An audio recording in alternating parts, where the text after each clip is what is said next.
छोटी बहू की छोटी दुकान। सीता के दोनों बेटे रवि और जीतू एक साथ एक ही दुकान में काम करते हैं। सीता अपनी छोटी सी दुकान की कमाई में ही खुश रहती है क्योंकि उसका परिवार एकजुट रहता है। एक रोज सीता अपने बेटों से कहती है, बेटा अब तुम दोनों शादी कर लो, कब तक इसी तरह रहोगे? अब शादी करके अपना घर बसाओ। नहीं माँ, अभी शादी नहीं करनी। शादी करके क्या ही मिलेगा। हाँ माँ भैया सही तो कह रहे, उल्टा अच्छी खासी चलती हुई जिंदगी सत्यानाश हो जाएगी। अरे तुम लोग दोनों बिना कुछ भी कहते हो, मैं कब तक तुम्हारे साथ रहूंगी?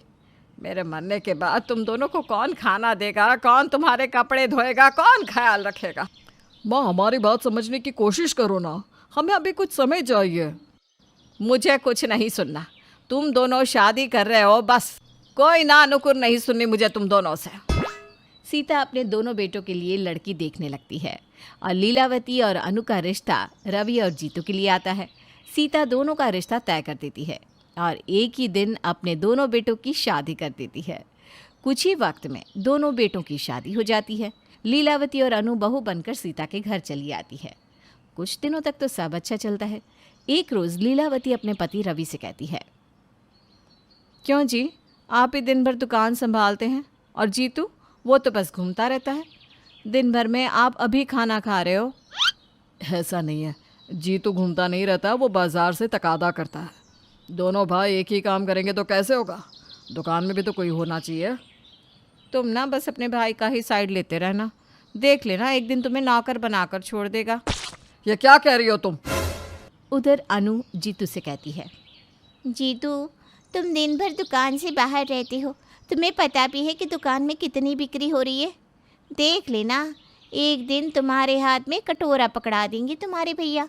तुम तो बस कुछ पैसों में ही खुश हो जाती हो और यहाँ भैया सब लूट रहे हैं।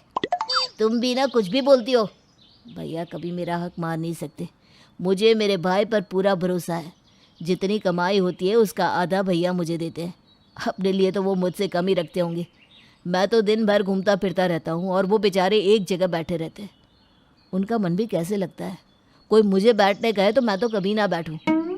ठीक है, देख लेना एक दिन तुम बहुत पछताओगी।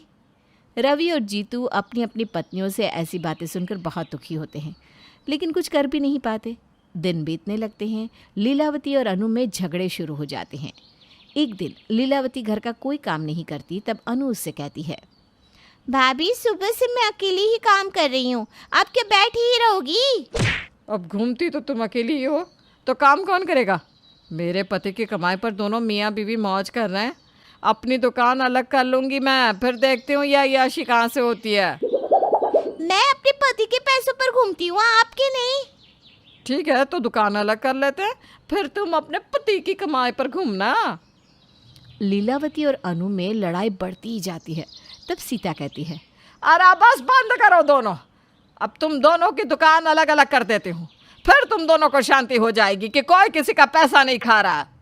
हाँ हाँ सासू माँ कर दीजिए ना। वही तो मैं कह रही हूँ, कर दीजिए।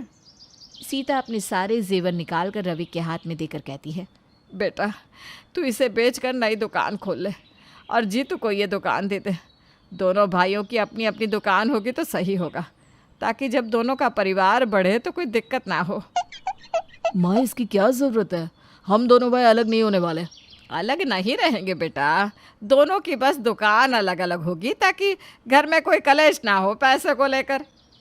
माँ की बात दोनों भाई टाल नहीं पाते और सीता के जेवर बेचकर एक नई दुकान खोल लेते हैं। पुरानी दुकान जीतू को मिलती है। भैया माँ के जेवर हम दोनों मिलकर फिर से बनवा देंगे। हाँ भाई, पहली दुकान की तरह ये दुकान भी जम जाए बस। दोनों अब अपनी अपनी दुकान संभालने लगते हैं, लेकिन सारे पुराने कस्टमरों को रवि की आदत होती है। वो लोग रवि की दुकान पर जाने लगते हैं। नई दुकान होने के बावजूद भी रवि की दुकान ज़्यादा चलती है और पुरानी दुकान होने के बाद भी धीरे धीरे जीतू की दुकान पर ग्राहक आने बंद हो जाते हैं। जीतू अब दिन भर टेंशन में रहता है और अनु को लेकर भी कहीं नहीं जाता। इधर रवि भी टेंशन में रहने लगता है क्योंकि ग्राहक तो उसकी दुकान पर आ जाते हैं, लेकिन उनसे तकादा कर पाना मुश्किल हो जाता है। दोनों की दुकान अलग होने के बावजूद भी दोनों देवरानी जेठानी की लड़ाई तो चालू ही रहती है। एक दिन अनु चिड़चिड़ाती हुई लीलावती से कहती है, आप ही को आग लगी हुई थी ना कि मैं रोज घूमने जाती हूँ। लीजिए, मेरी दुकान में कस्टमर आने बंद हो गए। खुश? कस्टमर नहीं आ रहे तो मैं क्या करूं? वो तुम लोग समझो।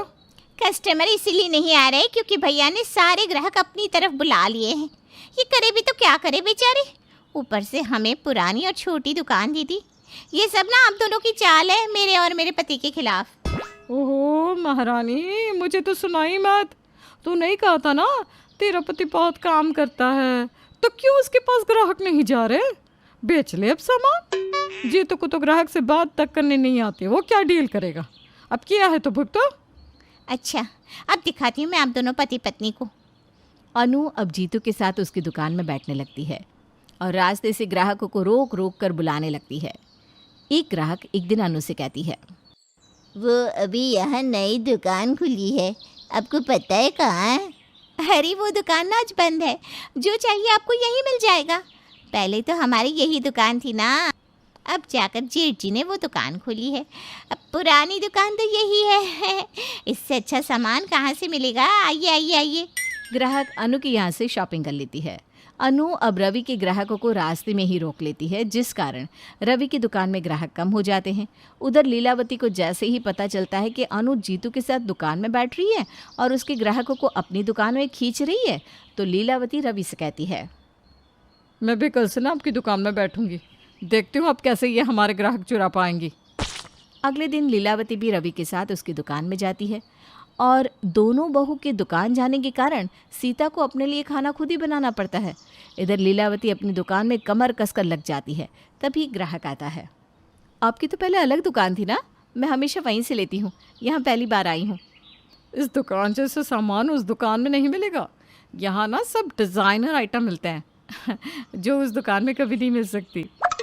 अच्छा, तो फिर मैं इसी दुकान में आऊँगी। हाँ, और हमारे रेगुलर कस्टमर के लिए स्पेशल डिस्काउंट भी रहता है। ये सब अनु को पता चल जाता है। रात को जब चारों दुकान से घर जाते हैं तो घर में घुसते ही अनु चिल्लाना शुरू कर देती है, सासू माँ, आप ही भाभी को समझा दीजिए, वो जो कर रही है ना वो सही नहीं है। तभी लीलावती कहती है, मुझे समझाने की कोई ज़रूरत नहीं है, ज़रा अपने भी कारनामे बताओ, मेरा मुंह मत खुलवाओ। तुमने क्या किया है, मैं उगलू क्या? अब दोनों में जम के लड़ाई होने लगती है। तभी रवि और जीतू कहते हैं, माँ, क्या यही दिन दिखाने के लिए हमारी शादी करवाई थी? मैंने तो पहले ही कहा था, आने के साथ पहले ये दोनों हम दोनों भाइयों को अलग कर देगी। गुस्से में तमतमाती सीता कहती है, लीलावती और अनु, तुम दोनों को यहाँ रहना है तो साथ में रहना होगा। तुम दोनों की दुकानें भी एक रहेगी, अब अलग नहीं होगी। और तुम दोनों को साथ में रहना है तो रहो, वरना चली जाओ यहाँ से अपने मायके। मायके जाने के नाम से दोनों के तोते उड़ जाते हैं और दोनों एक दुकान में साथ रहने के लिए मान जाती हैं। अब सीता दुकान में अपने बेटों के साथ बैठने लगती है और पैसों का सारा हिसाब अपने हाथ में ले लेती है और दोनों भाई एक साथ ही पहले की तरह काम करने लगते हैं।